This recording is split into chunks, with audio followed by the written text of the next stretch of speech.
Joining me now is the union's New South Wales Secretary, Toby Warnes. Toby, thanks so much for your time. I appreciate it. We're trying to work out what's going on here. So is it your union that has shut down the rail network for 3 days?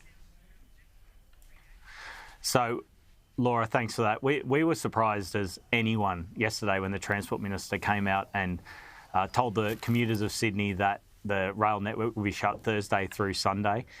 Our industrial action that has been was notified on the 4th of November.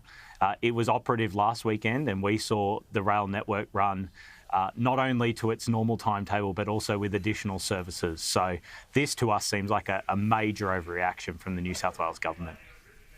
Okay, a major overreaction. So talk me through this carefully, Toby. So your industrial relations industrial action, I should say, was exactly the same last weekend as it is this weekend. But this weekend, Joe Haylen has decided to shut down the train network. Yes, that's right. There is absolutely no change from the last weekend. In terms of the statement on Thursday, we've been hearing all morning that there's been an agreement reached for us not to take action on Thursday. That's not the case. Our action clearly specifies that it would only start on Friday morning. So our only guess is that the government hasn't actually read the notification and has just heard through a series of Chinese whispers what the actual action looks like. Hang on, so they came out and said that it'll be 4 days of trains not operating in Sydney. You're saying you never said that to begin with, and the industrial action starts on Friday, but it's your view that trains would still have run with what, skeleton staff, or even more than that on Friday, Saturday, Sunday? So on Friday and Saturday, our view is that trains could have continued to run.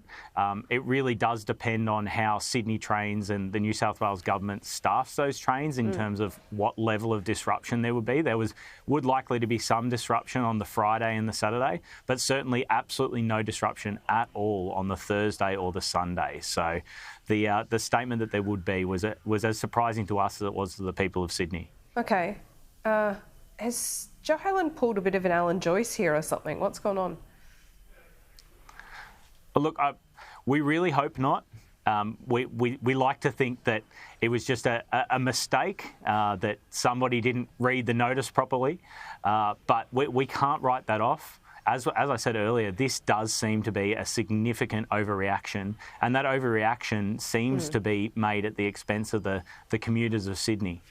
Okay. Well, we are going to hear from Joe Haylen. That's what's happening at the bottom of your screen there. We're going to hear from Joe Haylen and the Transport for New South Wales about what is going on there. So perhaps they're watching this and will respond directly.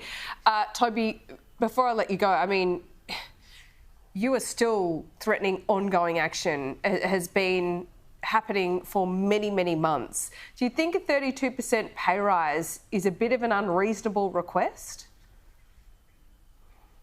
Well, the narrative's been about 32%. Our claim is for 8% per year of the agreement for however long the agreement goes for. Still well above inflation. Our members, like every other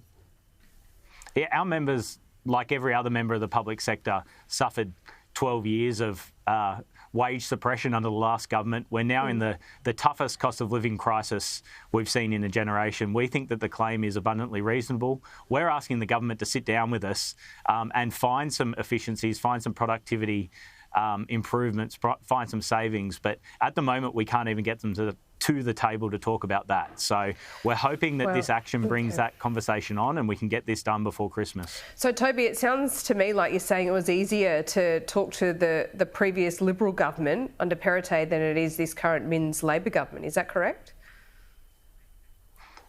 At times, yes. Unfortunately, for all his faults, David Elliott, his door was always open. He was always willing to have an open and frank conversation with us.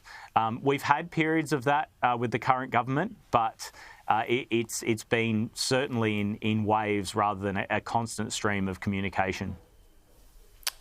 So how does this all come to a head then? Are you willing to negotiate on that 8%? We're willing to talk about any of our claims, and we always have been. Okay. It's something that we've always said. We are willing to sit down and talk rationally about anything that we're asking for. Right. As I said, we want to sit down and see what productivity improvements we can find. We want How our many meetings have you had network with Joe Helen to run better and to run more efficiently. We had a series of meetings around the shutdown of the Sydenham to Bankstown line. Yep. I think it was about 3 meetings at the time, and then there was 3 meetings with the broader Combined Rail Unions group following the agreement that was reached to resolve that issue. But since then, it's been crickets, unfortunately. Do you think she should resign? No, I wouldn't be calling for that. I think that if we all get together in a room like we did with the Sydenham to Bankstown conversion issue, then I think we can all sit down, act like adults and come to a resolution. The problem is, and I'm not sure why this is, but they just have not been coming to the table. They haven't been engaging with us on the issues that we need them to engage with us on. Yeah. And we're hoping that this big hoo-ha will bring about that engagement again. Could you hazard a guess as to why they're not engaging with you?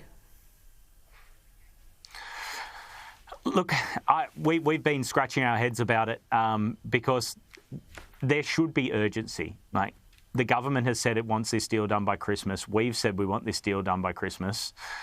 But the minister's done more press conferences in the last 24 hours than we've had meetings in November. So it seems that we're showing urgency. We want to get this solved, but the minister just will not engage yet. And we're hoping that this brings it out, and we're hoping that we can get this done before the disruption on the weekend, if any. Okay, sounds pretty spicy.